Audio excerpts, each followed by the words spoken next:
Hey guys, Ruminating Reaper here. So I've just finished watching The Ballad of Wallis Island. This is directed by James Griffiths and co-written by Tom Basden and Tim Key, who are actually adapting their own short film, The One and Only Herb Maguire Plays Wallis Island, into a feature film.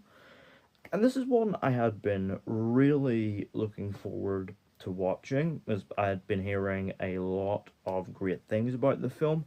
And plus, I do like Basden and Key a lot, so I was obviously automatically on board. And in general, just the whole premise sounded very interesting. The potential was there to deliver a ripe, feel-good, uplifting story. But does the film actually deliver on the charm of its intriguing setup? Let's find out. So the film follows Charles, an eccentric lottery winner who lives alone on a remote island.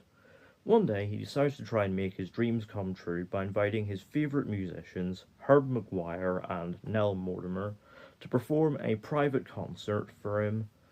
The pair were once a hugely successful folk music double act, Maguire and Mortimer, until they eventually went their separate ways creatively and personally, with their sudden reunion on the island forcing them to unearth a lot of their complicated personal history, which threatens to derail Charles's dream gig. So I don't think it'll come as much of a surprise to learn that this has gone kinda under the radar. This is a small scale British indie and not a, mega budget Hollywood tentpole release.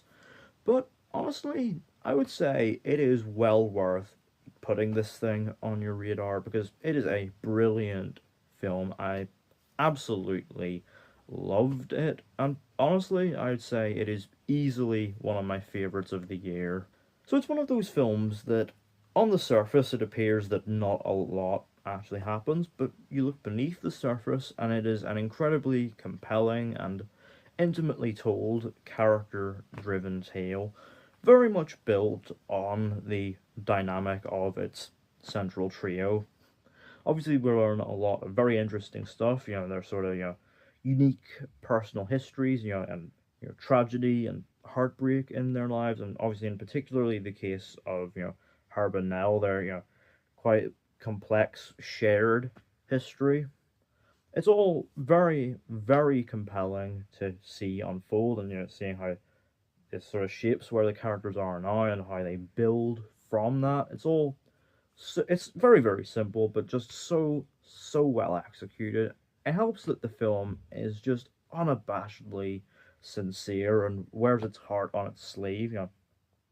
It's an incredibly big-hearted film that's incredibly warm, but also quite tragic and heartbreaking, and also very, very funny. There are plenty of big laughs to be had here. It is great, and yet I don't think it would work nearly as well as it does if the characters didn't have any chemistry whatsoever, but it's to the credit of Basden and Key's script and the performances on display that they do have chemistry, and it very much makes the relationships well worth investing in, and very much makes all the character drama so compelling. Obviously, Key is great as Charles. He's quite an eccentric but well-meaning man, and he's very, very funny. Brings a lot of great laughs, but he's also quite a tragic character who shoulders a lot of quite heavy emotional turns, and Key is just great here.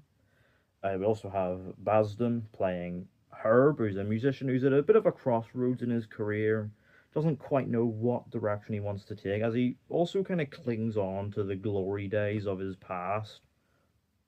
And then we also have Nell, who's played by Carrie Mulligan, and she is great.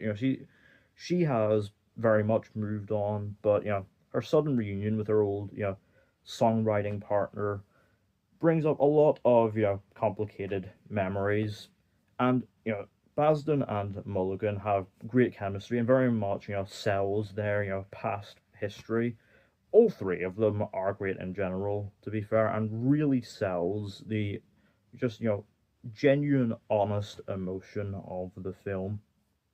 There are other characters and plot lines at play here as well. Perhaps most notably one involving local shopkeeper Amanda, who's played by Shannon Clifford. But it's very much, the Charles and Herb and Nell stuff that drives the story, and it is just great. The film is also beautifully captured as well, with some absolutely gorgeous cinematography. Obviously, this was all shot on location in Wales, and yeah, the film really takes advantage of the natural beauty of its coastal setting with some just, breathtaking, stunning, just sweeping shots of the island. A particular highlight comes quite late on in the film with a sort of sequence on the beach where you see the god rays reflecting from the sun in the distance. It is just beautiful.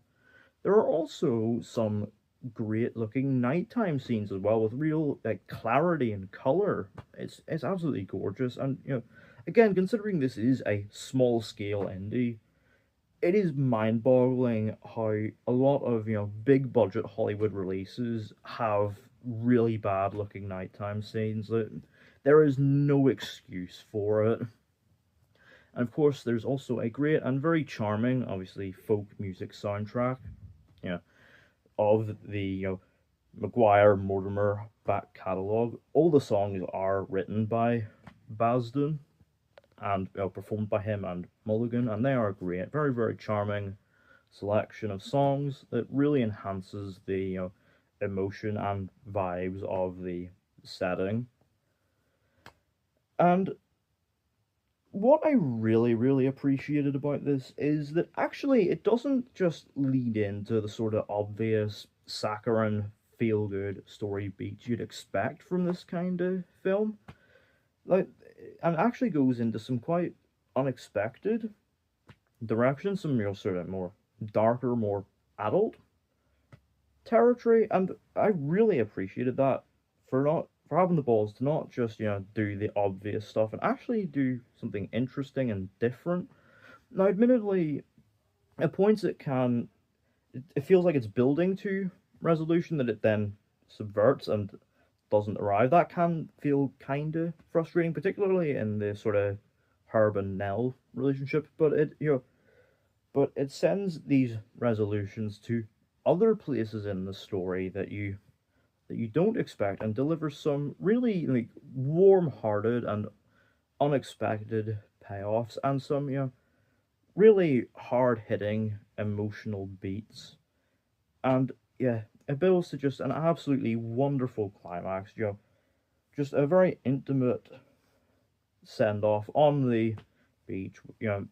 Very much paying off these wonderful arcs in just big-hearted fashion, and gives us a chance to soak in a few more of its really charming tunes. And honestly, by the end of this, it just left me with a big old smile on my face. Overall, The Ballad of Wallis Island is an incredibly charming and big-hearted film, driven by its intimately told and compelling and very likable characters with great chemistry, a wonderful soundtrack, and a gorgeous setting. Yeah, I highly recommend seeking this film out. Out of 10, The Ballad of Wallis Island gets a 9. So, let me know down in the comments, have you seen The Ballad of Wallis Island? What did you think of it? What do you make of the songs, and what do you think of the central trio's dynamic? And have you seen the original short film that this is adapting? I'd definitely like to hear your thoughts on that if you have. So yeah, let me know what down in the comments. Don't forget to hit the thumbs up button if you enjoyed. Don't forget to hit the subscribe button if you're new. And don't forget to turn on post notifications so you don't miss an upload.